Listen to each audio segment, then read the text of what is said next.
وَيُهَيِّئْ لَكُم مِّنْ أَمْرِكُم مِّرْفَقًا، اور جو ہم نے قدم اٹھائے ہیں نا، اللہ کی ذات سے امید ہے کہ اللہ یہاں ہمارے لیے آسانی کے اسباب مہیا فرما دے گا۔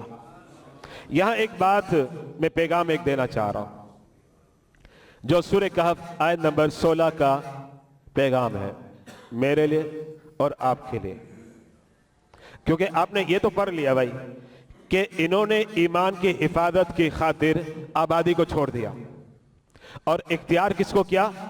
ویرانگی کو، جہاں انسان کا نام و نشان نہیں، اکیلے تنہا کوئی بھی نہیں، صرف ساتھ 7 دوست فرینڈ۔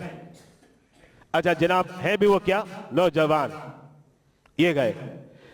اب یہاں ایک پیغام ہے جس کی طرف میں آپ کی توجہ دلا رہا ہوں، اور یہ پیغام قرآنی ہے، اور وہ کیا سنیے گا، وہ یہ ہے کہ جب آپ کسی ٹھکانے کو اختیار کرتے ہیں کہ مجھے یہاں شفٹ ہونا ہے، جیسے مکان لیا وغیرہ وغیرہ، تو میں آپ سے پوچھنا چاہتا ہوں کہ جب آپ ایک جگہ سے دوسری جگہ شفٹ ہوتے ہیں اور منتقل ہوتے ہیں، اور آپ کو پتا ہے کہ یار اس علاقے میں چوریاں بہت ہوتی ہیں، آپ جائیں گے؟ نہیں جائیں گے۔ اچھا آپ کو پتا چلے بھائی اس علاقے میں گینگ وار ہے، ٹھک ٹھک گولیاں چلیں گی، تو آپ نہیں جائیں گے۔ کیوں نہیں جائیں گے؟ کہ آپ ایک جگہ سے دوسری جگہ جب شفٹ ہو رہے ہیں تو آپ کو خطرہ لگا، میری جان بھی جا سکتی ہے، میرا مال بھی جا سکتا ہے۔ تو اس آیت نے کیا پیغام دیا؟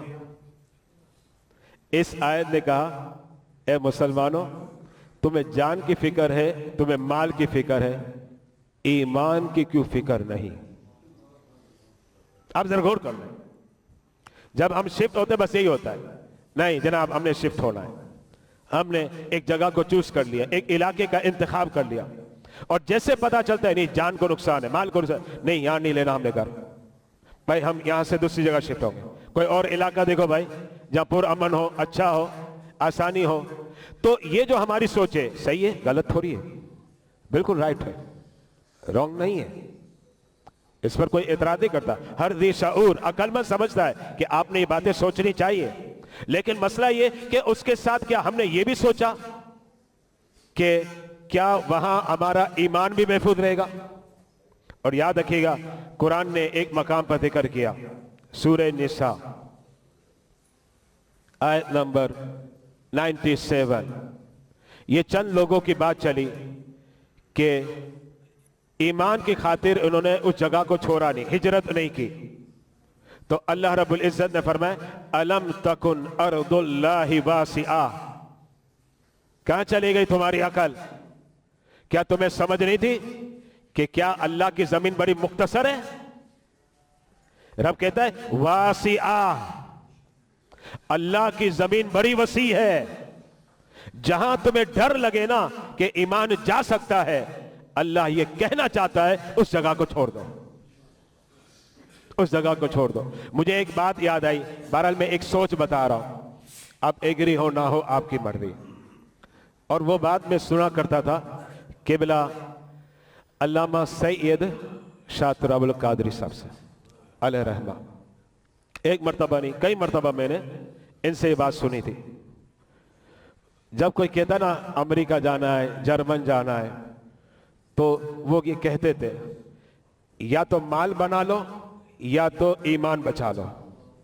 بس میں مختصر بتا رہا، میں اس پر روشنی نہیں ڈالنا چاہ رہا، بس آپ سمجھ لیں، کیونکہ باقاعدہ وہاں کے لوگ کہتے جو آتا ہے ہم ان کا ایمان چھین لیتے ہیں، لیکن کبھی کبھی اس کا ایمان بڑا مضبوط ہوتا ہے، تو کہتے پھر ٹارگٹ ان کی اولاد ہوتی ہے، نسل ہوتی ہے، اور کہتے اگر نسل نہیں آئی تو نسل کی نسل تو آت میں آ ہی جائے گی، اور پھر وہ معاذ اللہ مرتد بن جاتا ہے، کوئی کرسچن بن رہا ہے، کوئی یہودی بن جاتا ہے، کوئی ہندو بن جاتا ہے، کوئی مجوسی بن جاتا ہے۔ الامان والعافیت، میں کسی پر اعتراض نہیں کر رہا، کہیں آپ یہ نہ سمجھے کہ یہ کہہ رہے نہیں ایمان آ جائے، میں نہیں کہہ رہا کچھ بھی، میں ایک سوچ بتا رہا ہوں، ایک سوچ آپ کے سامنے پیش کر رہا ہوں کہ وہ بھی ایک سوچ ہے، لیکن وہ سوچ کس کی؟ علامہ سید شاہ تراب القادری صاحب کی، اور وہ سوچ مجھے بڑی اچھی لگی۔ بہرحال اسے کوئی لے اس کی مرضی ہے، لیکن میں سوچ بتا رہا ہوں کہ سب سے اہم کیا ہے؟ اپنے ایمان کی حفاظت ہے۔